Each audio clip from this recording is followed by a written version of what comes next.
just we keep talking about like these open world games, and like I'm playing the new Zelda right now, or it's like Red Dead Redemption 2. Like you mentioned these games where it's like this huge, like almost like a nation that you can explore, and like technology has made it so that like the hours it takes to complete the game are now could be in the hundreds of hours before you like complete the main story or quest, whereas like you said like they try to avoid friction because they want to like sort of like ease you into it, where it used to be because games were a lot shorter. It's like if you played it perfectly to go from start to finish, they had to make them psychotically hard so the replayability of them would be such that you wouldn't just get bored with it.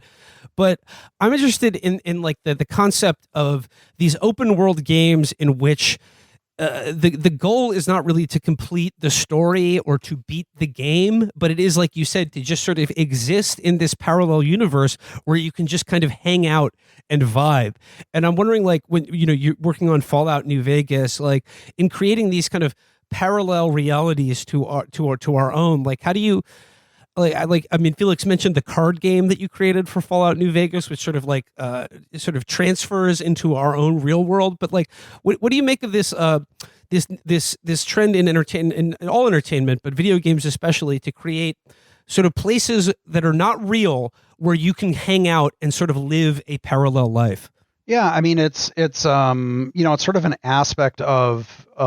fantasy, I guess, in a way. Like for a long time, the idea in fantasy games or like role-playing games, let's say, was that you embody this person who or being that comes from humble beginnings and then kicks immense ass by the end, and that's a power fantasy, and that's still there. But then I think the more games became capable of capturing atmosphere and mood and tone in a way that was not necessarily hyper realistic, but like enough to immerse people, then it became this thing where it was more about the experience of just being in this place. And, I think maybe in my mind, within recent memory, like Skyrim is one of the games that does this the best, in the sense where you can just float around and like do a little bit of content, in a dungeon here and a dungeon there. And there are tons and tons and tons of people who will have hundreds of hours in Skyrim and have never completed the critical path. And they just kind of like being in the world and going around. And frankly, it's a game that doesn't have a ton of challenge in it. Like the combat's not particularly hard, but it has a very strong sense of mood and place. And people they just like kind of being in it. And, I think for a lot of people, they like the gameplay aspect of it, but I think it's more that